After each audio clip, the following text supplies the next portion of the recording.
ఆంధ్రప్రదేశ్ రాష్ట్ర రాజధాని అమరావతి చరిత్రలో మరో కీలక ఘట్టం ఆవిష్కృతం కాబోతోంది. ప్రపంచస్థాయి రాజధానిగా అమరావతిని తీర్చిదిద్దాలన్న సంకల్పంతో ఉన్న రాష్ట్ర ప్రభుత్వం కేవలం భవనాల నిర్మాణానికే పరిమితం కాకుండా రవాణా వ్యవస్థను అత్యున్నత ప్రమాణాలతో నిర్మించేందుకు సిద్ధమవుతోంది. ఇందులో భాగంగా తెరపైకి వచ్చిన అత్యంత భారీ ప్రాజెక్టే Amaravati outer ring road. Hyderabad మహానగరం ఈరోజు విశ్వనగరంగా ఎదగడానికి ప్రధాన కారణం అక్కడి ఔటర్ రింగ్ రోడ్డు అని మనందరికీ తెలుసు.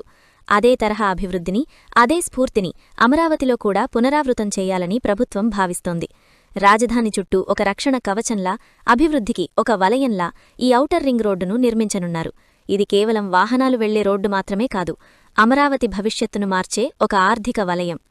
అమరావతి మాస్టర్ ప్లాన్ ప్రకారం ఈ ఔటర్ రింగ్ రోడ్డు యొక్క భారీతనం గురించి మాట్లాడుకుంటే ఇది సుమారు 189 కిలోమీటర్ల మేర విస్తరించి ఉండబోతోంది.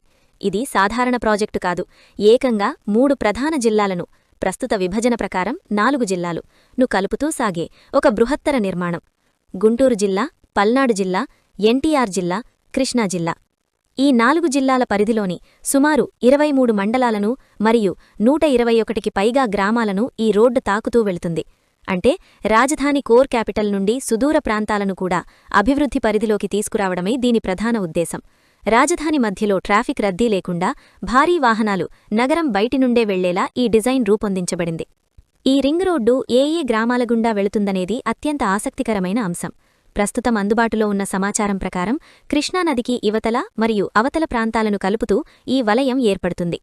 గుంటూరు, పల్నాడు ప్రాంతాల్లో ఉమ్మడి గుంటూరు జిల్లాలోని పెదకూరపాడు, అమరావతి, మంగళగిరి, గుంటూరు తూర్పు, గుంటూరు పశ్చిమం, పెదకాకాని, తెనాలి, చేబ్రోలు, వట్టిచెరుకూరు, కొల్లిపర వంటి కీలకమైన మండలాల గుండా ఈ రోడ్డు వెళ్లే అవకాశం ఉంది.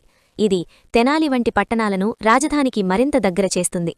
కృష్ణా, ఎన్టీఆర్ జిల్లాల వైపు అంటే నదికి అవతలివైపు చూస్తే కంచికచర్ల, వీరులపాడు, గొండూరు, మైలవరం, ఉంగుటూరు, గన్నవరం మండలాల మీదుగా ఈ నిర్మాణం సాగుతుందని భావిస్తున్నారు.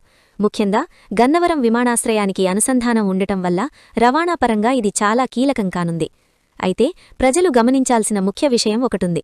ఈ ప్రాజెక్టు ప్రస్తుతం ప్రతిపాదనల దశలో ఉంది. ప్రభుత్వం సూత్రప్రాయంగా అంగీకరించినప్పటికీ క్షేత్రస్థాయిలో ఇంకా అనేక మార్పులు చేర్పులు జరిగే అవకాశం ఉంది. ఏ సర్వే నంబర్ల గుండా రోడ్డు వెళుతుంది, ఖచ్చితంగా ఏ గ్రామం ఎక్కడ కనెక్ట్ అవుతుంది, భూసేకరణ ఎలా జరపాలి, వీటిపై పూర్తి స్పష్టత రావాలంటే ప్రభుత్వం అధికారికంగా గెజిట్ నోటిఫికేషన్ విడుదల చెయ్యాలి. తుది మ్యాప్ విడుదలయ్యే వరకు ఈ గ్రామాల జాబితాలో చిన్న చిన్న మార్పులు జరిగే అవకాశం ఉందని అధికారులు చెబుతున్నారు. భూసేకరణ అనేది ఈ ప్రాజెక్టులో అతిపెద్ద సవాలుగా నిలవనుంది. దానికి సంబంధించిన విధి విధానాలు ఖరారు కావాల్సి ఉంది.